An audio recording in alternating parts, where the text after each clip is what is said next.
I am not a fan of AI music generators, the entire thing. For a bunch of reasons I'm going to mention on this video.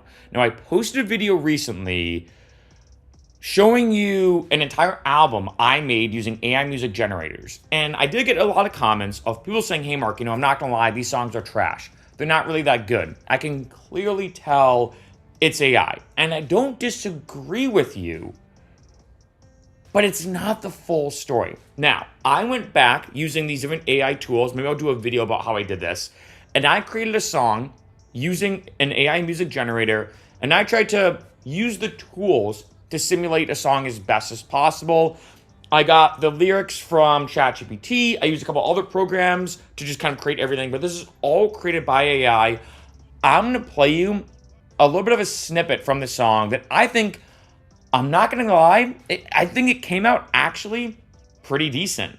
Your grace and style, they light up at night. In your dance, we find our delight. She grows with grace, a rhythmic flow.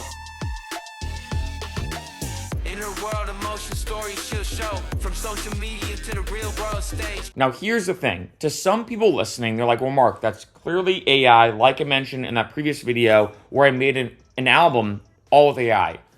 However, and I'm going to be honest, and this is big when it comes to things like the Turing test, which I'm going to talk about, and other instances of AI, and that is this.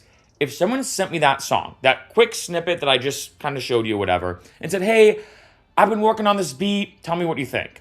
I genuinely don't think, as someone who's been in music all my life, I've been a producer for over 10 years, over a decade, I genuinely don't think I would realize it's AI unless they told me. And here's the reason why. One, the beat isn't that bad. I've heard a lot of hip hop beats be similar to that.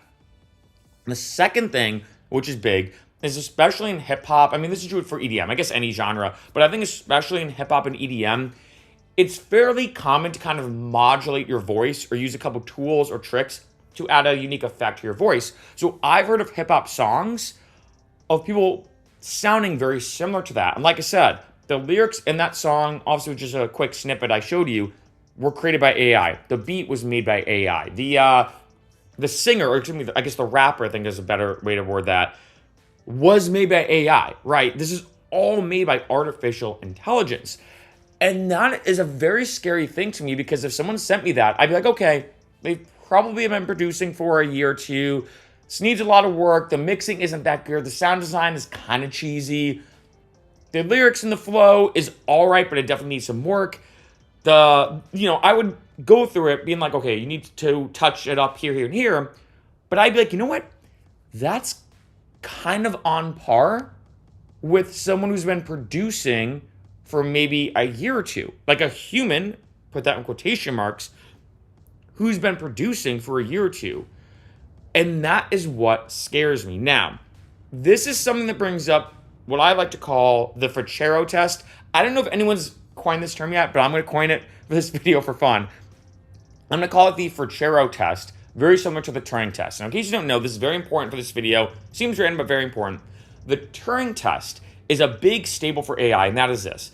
If, let's say, I'm talking to somebody, let's say they're behind a barrier, let's say it's via text or via voice, and I cannot tell if I'm talking to a computer or human, or let's say I falsely identify if it's computer or human, you could say that that AI, that robot, that whatever, has passed the Turing test. It's a big staple for AI.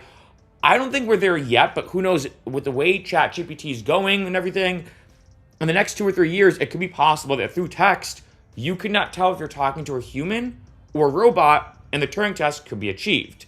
Now, translating that to music, I'm going to call this the Ficero test, and maybe I'll do some videos like this in the future. If, let's say, I gave you a piece of music, and I said to you, was this song made by AI, or was it made by a human?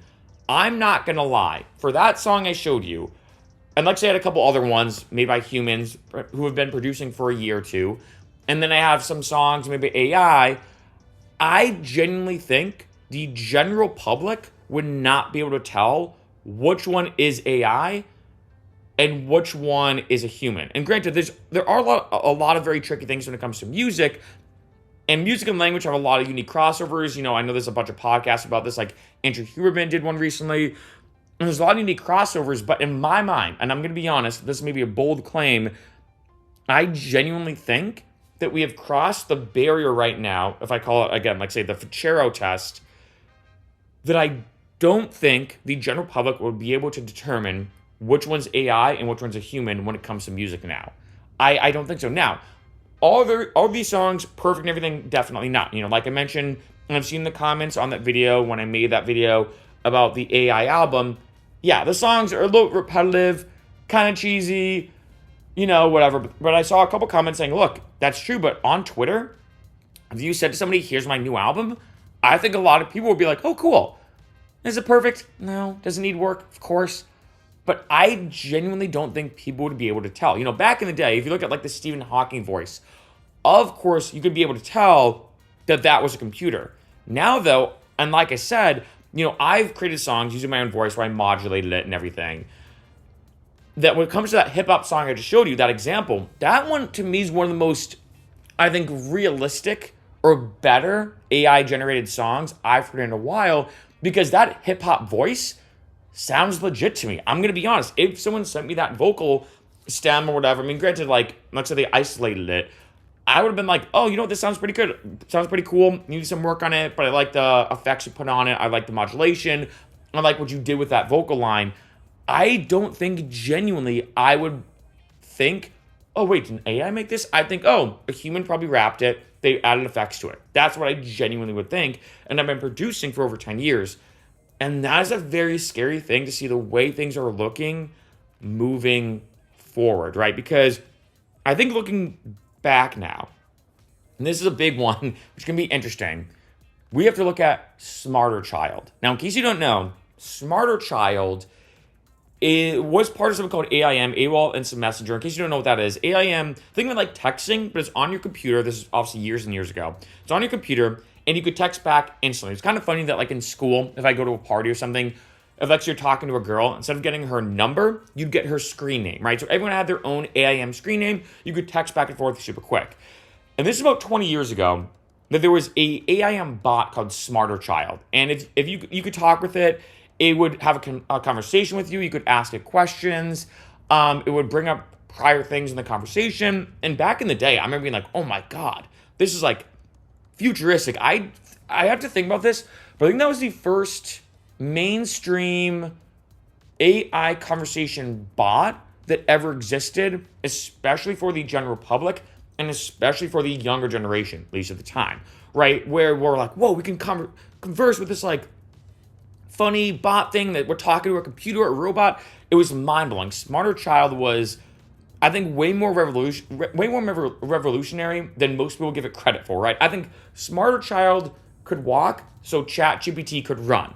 That was 20 years ago. And look at the past just 2 decades, where we are now with ChatGPT, right? And remember that when it comes to AI and artificial intelligence, and like I said, I'm heavily against it, the rate of growth is increasing year by year. So it's almost an exponential growth, meaning that, let's say in this year, I'm making this up, ChatGPT gets 10% smarter.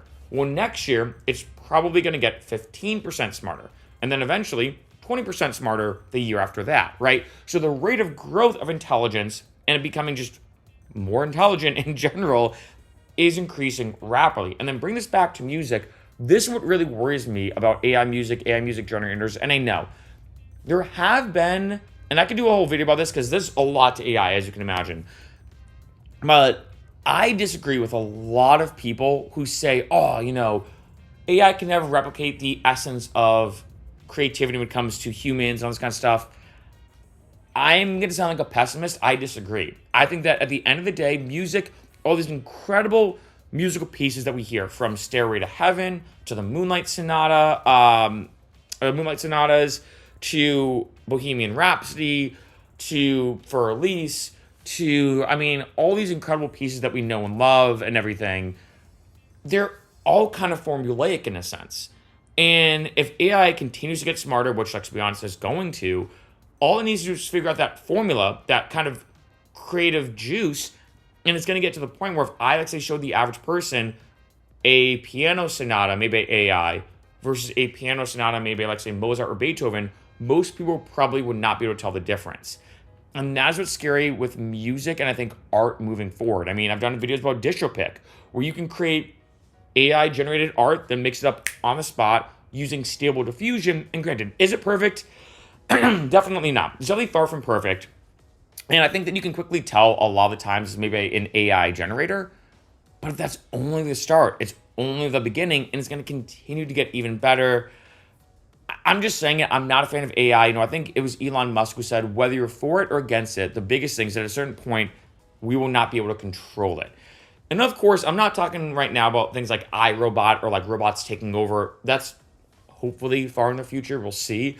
Right now, we're talking about the generative aspect of AI, creating text like ChatGPT, or creating AI music, creating AI art using stable diffusion, all these different tools that are now getting significantly more popular. And I know that a lot of people don't like the idea of like, oh, there's no way AI is going to replicate the creative nature or the human essence of music. I don't think so. I think at the end of the day, it's similar to a lot of things where it's a formula, whether we like to think of it like that or not. At least that's why I view it. And it stinks, but with AI music getting so much better, like I said, that album really did blow my mind. And like I said, I know a lot of people did not like it, but let's be honest. If I said to you, for all my intense producers out there when it comes to that album, I'll post the link in the description, by the way, in case you haven't heard it. If I said to a lot of producers, hey, I know this guy, he's been producing for 8 months. He just made this album. He wants feedback. Do you mind just listening to this quick album? Each track's about 2 minutes. Give him some feedback. I don't think a lot of people and a lot of producers would say, are you sure this isn't a robot? I think they would just critique it because the tracks are pretty bad, right? But that's the thing. It's starting at that point. I don't know what like reading language or like level or age ChatGPT would be at, if that makes sense. If I said to you, is it conversing like a 5-year-old or 6-year-old? But I look at that kind of equivalent now to AI music. The AI music's gotten good enough, which on level, let's say, with someone who's been producing for a year, for example. And next year, it might get it good enough where it can replicate somebody who's been producing for 3 years. And then maybe 6, right? And so that is what worries me, is the growth and the trajectory we are on when it comes to AI-generated stuff is wildly crazy. And even though those tracks are bad, even the one I showed you in this video isn't perfect, I think we're only scratching the surface. And like I said, when it comes to the Turing test, I think we're now at the point where most people, I think, would fail the Ficero test. And in that case, conversely, I think AI would pass the Ficero test in the sense that I think most people now, with the tools we have now, would not be able to distinguish if a song is made by AI or by a human.